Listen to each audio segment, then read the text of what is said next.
Sim, boa noite. Lógico que a gente está muito feliz, mas perdemos o jogo em casa, né? E a gente poderia ter empatado que nos classificaríamos. Porém, eu acho que no montante dos 3 jogos, né? Se dividir em 6 tempos aí, meio tempo, 2 tempos cada jogo, eu acho que a gente foi relativamente igual ao Flamengo, né? Cada um na sua proposta, claro. O Flamengo tem uma posse de bola maior. Nós, principalmente nos 2 jogos do Maracanã, defendemos mais, saímos mais no contra-ataque. Agora, hoje era um jogo diferente que a gente tinha que jogar, por estar jogando em casa, tinha que fazer o torcedor jogar junto. E a gente não conseguiu no primeiro tempo. Conseguimos só depois dos 35, por aí, pôr a bola no chão, jogar e criar algumas oportunidades. Mas no segundo tempo nós marcamos em cima, marcamos pressão, dominamos mais a partida e acho até que ela poderia ter acabado empatada, né, pelo que foi o jogo. Então a gente venceu fora, perdemos em casa, em jogos muito iguais, contra um adversário muito qualificado, e não é só os jogadores, né, que é fácil, né, os jogadores, mas tem que ter um plano de jogo, tem que elaborar jogadas, e é muito difícil jogar com o Flamengo. Eles têm um plano de jogo muito bem definido, povoam o meio campo, passam os laterais firme à frente, né? O Flamengo tem hoje um jovem treinador que, sem dúvida nenhuma, é a maior promessa, eu acho, que a gente tem no futebol brasileiro. Se o pessoal tiver calma, paciência com ele, a gente sabe que o caminho para ele vai ser a seleção brasileira, porque é um estudioso, se prepara, está cada vez querendo melhorar e traz muita dificuldade para a gente. Então a gente sai muito feliz em poder ter vencido um adversário tão forte assim. Cuca, boa noite. Leandro Colombo, de Tempo Esportes. Acredito que até você falou que o empate tenha sido merecido em função do segundo tempo que fez o Atlético, mas no primeiro o Flamengo conseguiu jogar, teve algumas oportunidades, principalmente no centro da área. A gente viu algumas mexidas que você fez ainda com o time em andamento, abrindo um pouco mais o Gabriel Menino para auxiliar o Saravia, do lado esquerdo a mesma coisa em relação ao Scarpa. Queria perguntar, claro, qual foi a conversa e as definições táticas para o Atlético voltar com uma outra postura e conseguir aí sim ser protagonista, como você mencionou. Sim, nós tínhamos que tirar a saída de jogo dos zagueiros do Flamengo, que estava nos machucando. Não adianta você passar a linha o tempo todo num jogo em casa, é diferente de jogar fora. Então a gente tinha que correr algum risco, ficar no mano, mas correr o risco calculado e jogar mesmo estando perdendo de 1-0, propor o jogo mais, e foi o que a gente fez. O Renzo, o Saravia, ele era para ter ficado até fora do jogo hoje, né? Tomou uma injeção de manhã, outra à tarde, para estar à disposição. A gente não pode abrir mão de um jogador da posição, porque a gente sabia que podia, o jogo pedir um jogador como ele, com a experiência que ele tinha, e foi o que aconteceu. Então ele entrou no sacrifício, e também foi muito importante para nós, no aspecto defensivo, deu uma equilibrada maior na equipe. Ô Cuca, boa noite. Igor Assunção, da Rádio 98. Queria que você falasse um pouquinho o quanto uma classificação dessa, da forma como aconteceu, ela engrandece esse grupo de jogadores do Atlético, que em muitos momentos foi até ridicularizado, alvo de desconfiança por parte de comentaristas, até da torcida. Queria que você falasse o quanto engrandece e o quanto que você acha que isso vai ajudar também o torcedor a apoiar de fato esse time do Atlético nessa sequência importante para a temporada. Não, eu achei bacana hoje. A torcida gritou o nome do Scarpa, gritou o nome do Rony, do Igor, sabe, já perdoou o que aconteceu. Tudo que Deus faz é bom. O que houve ali atrás foi uma coisa boa. Hoje está tudo em ordem, tudo tranquilo, né? A gente de um limão fez uma limonada boa, e hoje pudemos colher um pouquinho desse fruto plantado, né? É difícil, muito difícil passar pela turbulência que a gente passou. São 3 Flamengos, um Palmeiras fora, um Bahia fora. Sul-Americana é muito complicado, os mata-matas, e a gente está passando, né? Está passando aí com resiliência, cada jogo uma história, e a gente sai cada vez mais fortalecido, mas pé no chão, né? Os domingos confirmam as quartas-feiras e assim vai indo, né? Então domingo tem o Vasco lá, a gente tem que nos preparar para fazer outro grande jogo. Já quarta tem outro mata-mata aqui com o Godoy Cruz, aí domingo o Grêmio, a volta lá com o Godoy. Então é estar preparado para esses jogos difíceis aí de 3 em 3 dias. Cuca, Eduardo Guerra, do Hoje Tem Galo. Eu queria que você explicasse o porquê de entrar com o Arana, que vinha parado, né, de lesão, e o Scarpa vinha naquele esquema que você criou de 3 zagueiros, o Scarpa na lateral ali fazendo ala.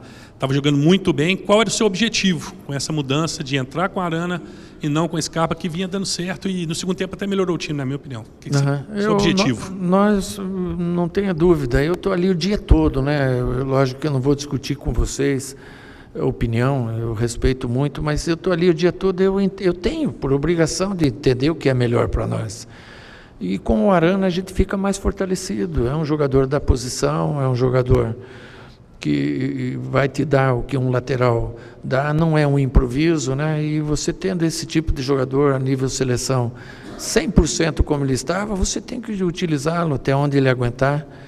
E foi o que nós fizemos, já com um plano B, sabendo que quando ele saísse a gente tinha o Scarpa para baixar, como a gente tem feito nos outros jogos, né?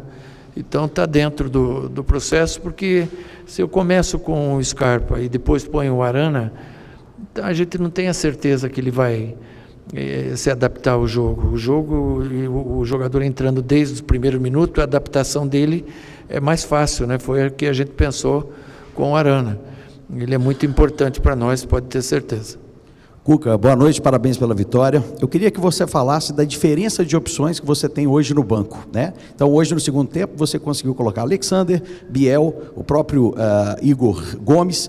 Hoje a sensação que a gente tem é que o banco muda o jogo, né? E agora chegando o Reinier, eu queria que você falasse das opções em pouco tempo que você tem, se você está satisfeito com elas ou se precisa de mais. Obrigado. Não, a gente tem melhorado o elenco e automaticamente você melhora as tuas mexidas no jogo, né? Porque são muitos jogos em cima de jogos e a gente tem que controlar a carga deles, senão se machuca todo mundo. Você vê, a gente não está tendo lesão muscular nenhuma, essa lesão do Renzo Saravia é uma batida na panturrilha, então ele limita algum movimento que ele faça. Eu acho que a gente tem controlado bem a dose de jogos, né? Agora domingo também é outro jogo para pensar bem, pôr o jogador mais fresco, mais descansado possível, para também ter força para jogar quarta-feira o outro jogo de mata-mata, que é com Godoy Cruz. Cuca, boa noite, João Vitor da GeoTV, parabéns pela classificação. Eu queria que você comentasse um pouco desse sentimento, né?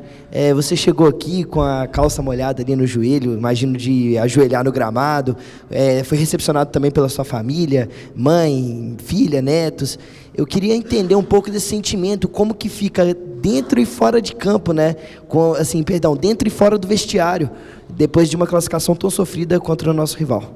Eu fico muito feliz, né? Eu também não posso negar que eu estou ainda bastante machucado com a morte do meu irmão, minha mãe também, todos nós, mas essas vitórias assim a gente vai oferecendo para ele, essa classificação, e eu fico muito feliz, como todo torcedor do Galo. Eu não queria perder, falar a verdade. Eu fico muito, muito chateado quando perco um jogo assim, mas no montante nós passamos, e isso eu acho que é o mais importante. Cuca, boa noite, Guilherme Gonçalves, Fã FM 91.7. Você salientou sobre controle de carga, sobre jogos a cada 3 dias. Em primeiro lugar, o elenco está fechado, o elenco está pronto, e como trabalhar isso, né, para não focar em 3 coisas e não conseguir fazer nada funcionar, né? O cansaço acabar batendo o time com o progresso da temporada. Sim. Nós estamos vivos na Copa do Brasil, agora estamos entre os 8, estamos vivos na Sul-Americana, agora um mata-mata importante, estamos em recuperação aí no Campeonato Brasileiro, né? Temos 2 jogos atrasados, com Fortaleza e Sport em casa, que a gente pode, de repente, ter 2 vitórias. Cada jogo é uma história, mas a gente pode ter. Enfim, você dá uma recuperada boa no Brasileiro também. Vai dosando. Eu acho que a gente não pode priorizar uma competição. E quanto ao elenco estar fechado, a gente nunca pode falar isso, porque pode aparecer aí uma proposta tentadora, que você não consiga dizer não, você vai ter que vender algum jogador. Isso é do futebol. Aí você vai buscar também alguma alternativa no mercado. Mas quanto a isso aí, o Brax, o Vitor, são experts aí, estão atentos ao mercado junto com o Siga e já tem mapeado algumas situações aí. Cuca, Thiago Maia, do Podfute. Primeiro gostaria de saber de você se você entende que quando você faz uma linha de 3, seja com Saravia ou o Franco baixando, o Atlético ganha mais força ofensiva. E a segunda questão é que o Vitor está aqui, e em 2013, o Vitor foi gigante, né? E se firmou como um dos maiores ídolos e talvez o principal goleiro da história do Atlético. E o Everson vai traçando esse caminho. Já existe até discussão, tá, Vitor? Se é o Vitor ou se é o Everson nessa aí. E o Everson gigante, né? Foi contra o Bucaramanga, hoje, decisivo. Como que você observa essa fase de goleiros que você viveu no Atlético? Não, é muito bom, né? Foi comigo que o Vitor veio lá do Grêmio, na ocasião.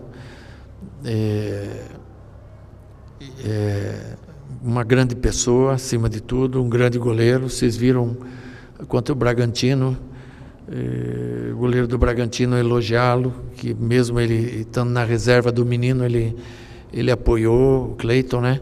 Incentivou, porque é do perfil dele, no caráter, né? Hoje, na função que ele está também, é um cara de confiança total, um cara que não tem segredo com ninguém, um cara limpa, né? E o futebol precisa de gente assim. Ele deu para o atleticano o título mais importante, está na música do Atlético, vi o Reasco ir para a bola, Vitor de bico isolado, é gostoso, né? Ele fazer parte dessa música, ele vai morrer e a música vai ficar para ele. E daqui a pouco vão fazer uma para o Everson também, porque ele está indo para o mesmo caminho, né? Então a gente fica muito feliz com eles dois, e tem os meninos também que estão brotando aí, o Robert, o Cobra, o Delfim. A safra nossa é muito boa. A linha de 3, quando a gente monta com o Saravia, você ganha mais o meio-campo com o Franco. Quando você faz a saída dele, você ganha mais as laterais, a profundidade, né, dos nossos laterais, né? E geralmente tem bastante time jogando assim também.